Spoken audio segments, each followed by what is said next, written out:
بسم اللہ الرحمن الرحیم۔ السلام علیکم ناظرین، میں طارق اسماعیل ساگر آپ کی خدمت میں کچھ اہم گزارشات کے ساتھ کچھ تازہ جو پولیٹیکل سچویشن ہے اس کے حساب سے کچھ گزارشات لے کے حاضر ہوا ہوں۔ ناظرین کرام، پاکستان جس پوزیشن پر ہے وہ ایک بہت ہی اہم اللہ کے فضل سے پوزیشن ہے۔ جو پولیٹیکلی جو اللہ تعالیٰ نے پاکستان کو اس وقت مقام دیا ہے، قائد اعظم بالکل صحیح کہا کرتے تھے کہ اللہ تعالیٰ نے یہ اللہ تعالیٰ کا بھیت ہے، کوئی اللہ تعالیٰ کا اسرار ہے یہ ملک۔ آپ اب دیکھیں، آپ دنیا کے گلوب پر گلوب کو گھماتے رہیں اور اس کے سینٹر میں انگلی رکھیں تو آپ کی انگلی پاکستان پہ آئے گی۔ یہ دنیا کا اعصابی، تجارتی، معاشی مرکز ہے۔ اس کو ڈیسٹیبلائز کرنے کی کوشش صرف انڈیا نے نہیں کی، انڈیا تو کرتا ہی ہے ظاہر ہے، لیکن جو ہماری دوسری بھی پاکستان دشمن طاقتیں ہیں، آپ ان کو جانتے ہیں، میں کیا نام لوں ان کا، انہوں نے بھی کی پہلے مرحلے میں کوشش تھی کہ فاٹا کو پاکستان سے علیحدہ کر کے اس کو آزاد یا افغانستان سے ملایا جائے۔ میں نے آپ کو اس سلسلے میں 2-3 ویڈیو بنا کے پیش کی ہیں۔ اس پلان کی کامیابی کے بعد گلگت بلتستان کو کشمیر کا حصہ بنا کر پاکستان سے یہ حصہ واپس لیا جائے۔ آپ کو یاد ہوگا کہ گلگت بلتستان میں ایک وقت ایسا بھی ہوا کہ ایک دم دہشت گردی کی لہر شروع ہو گئی تھی، لیکن اس کو جلد ہی کنٹرول کر لیا گیا تھا۔ اس کا مقصد تھا انڈیا کا ڈائریکٹ کنیکشن کس طرح کسی طرح افغانستان کے ساتھ ہو جائے۔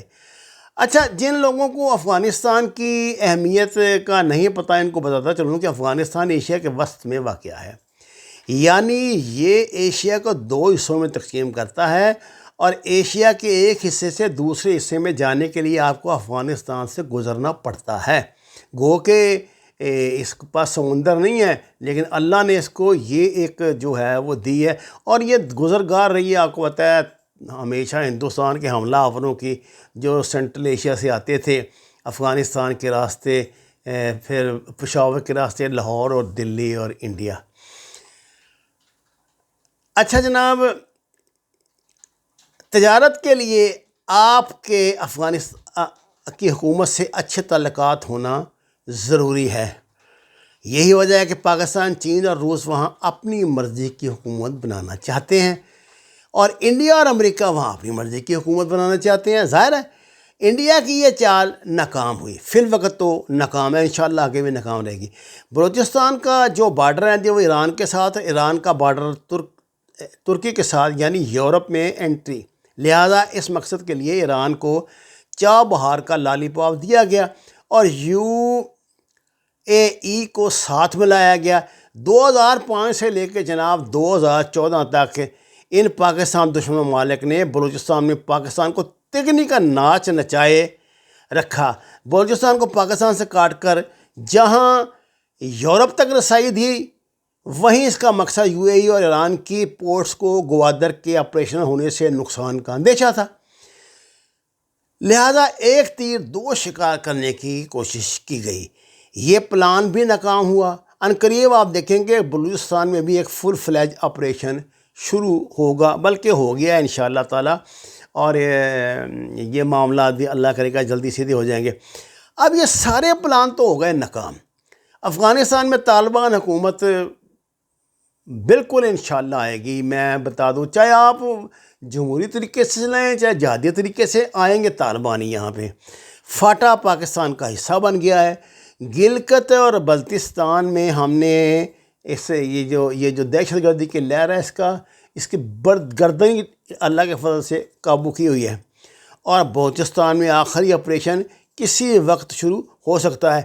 پاکستان طویل مدت سے ملوث ایک جنگ سے باہر آنے کو ہے انشاءاللہ۔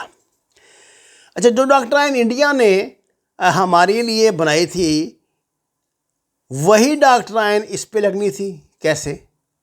ذرا آپ نقشے سے سمجھتے ہیں۔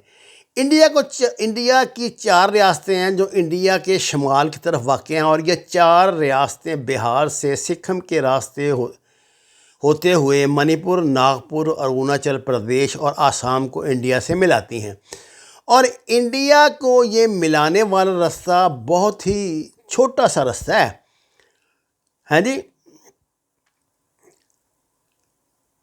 اور اس کی پوزیشن کو اس طرح ہے جناب کہ اس کے ایک طرف نیپال ہے، دوسری طرف بھوٹان ہے، نیچے کی طرف بنگلہ دیش ہے اور کچھ حصہ چین کے ساتھ۔ اگر چین نے صرف اس گزرگاہ پہ قبضہ کر لیا تو انڈیا کی 4 ریاستیں انڈیا سے کٹ کر ایک جھٹکے میں چین کی جھولی میں آن گریں گی، اور یہ خطرہ پیچھے پتہ بہت شدت سے پیدا ہو گیا تھا۔ انڈین میڈیا نے اس پہ بہت چیخ چلایا تھا۔ اصل میں یہی وہ سچویشن ہے جس نے انڈیا کو مجبور کیا ہے سرنڈر کرنے پہ اب نا اس کے چین کے آگے۔ اور چین کا انڈیا کے ساتھ اس ایریے میں پھٹا چل رہا ہے، یہ تو سیدھی بات ہے، کیونکہ چین کے لیے اس حصے کی اہمیت OBOR میں بہت ہے، اور انہی 4 ریاستوں میں ماؤ باغیوں اور نکسلیوں نے انڈین فوج کی ناک میں دم کیا ہوا ہے۔ جہاں پر یہ نکسل باڑی تحریک اور ماؤز تحریک ہے نا، وہ انہی 4 اسٹیٹس میں چل رہی ہیں، اور انڈیا بار بار الزام لگاتا ہے کہ ان کو چین کی طرف سے مدد ملتی ہے، اور انڈیا اس علاقے پر قابو پانے کے لیے پوری کوشش کر رہا ہے، لیکن میرا خیال ہے پچھلے 50 سال سے ان کی کوششیں ناکام جا رہی ہیں۔ جتنا ماؤ باغیوں نے یہاں باقاعدہ عملاً قبضہ ہے ان کا وہاں پر، جی وہ اپنی عدالتیں لگاتے ہیں، اپنے فیصلے کرتے ہیں، یہی نکسل باڑی کا حال ہے۔ انہوں نے اپنی دنیا الگ سے آباد کی ہوئی ہے جس کو آدی واسیوں کی دنیا کہتے ہیں۔ اچھا، دوسرا انڈین پنجاب، جہاں 2020 میں انڈیا کی ہسٹری کا ایک بہت بڑا ریفرنڈم ہونے جا رہا ہے، جس کا آغاز ہو چکا ہے، جو کہ خالصتاً حاصل کرنے کے لیے ہے، اور سکھ اس وقت پوری تیاری کر رہے ہیں۔ یعنی یہ مسئلہ پورے زور سے سر اٹھانے کو ہے، اور کشمیر کا راستہ انڈین پنجاب سے ہو کر جاتا ہے، یہ بات آپ یاد رکھیں۔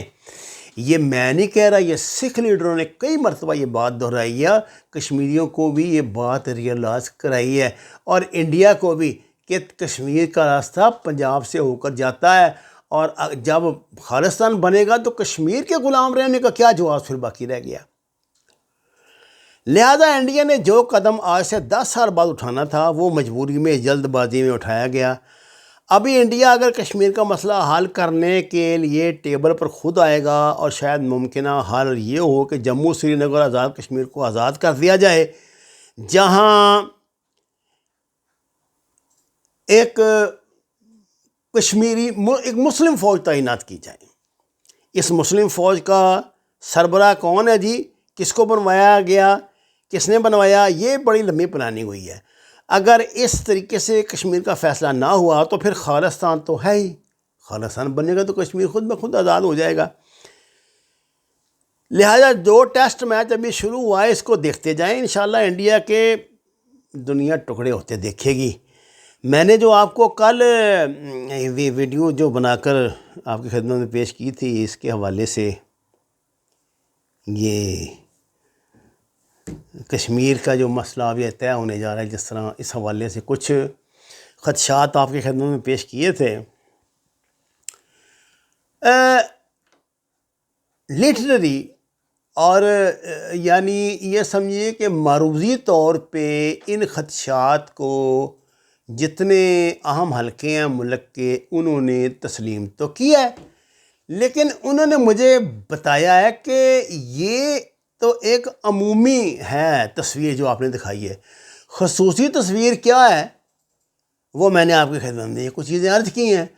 اور آج سے 20-22 سال پہلے کا وہ بیان اگر آپ کو یاد ہو چائنا کا، کہ اگر کشمیر کبھی خود مختار کشمیر بنا تو ہم اس پہ قبضہ کر لیں گے، یہ مجھے ایک صاحب نے یاد دلایا، اور میں یہ سمجھتا ہوں کہ یہ تو طے ہے کہ امریکن منصوبہ یہی ہے جو میں نے آپ کو کل بتایا ہے۔ اب تدبیر کند بندہ تقدیر کند خندہ، اب قدرت کا بھی ظاہر ہے بھائی، ایک اپنا نظام ہے، اللہ تعالیٰ نے اس دنیا کو اپنے حساب سے چلانا ہے نا، امریکہ کے حساب سے تو نہیں چلانا، نا اسرائیل کے حساب سے چلانا ہے، وہ تو پتہ نہیں کتنے 100 سال سے لگے ہوئے ہیں دنیا کو اپنی مرضی سے چلانے کے لیے۔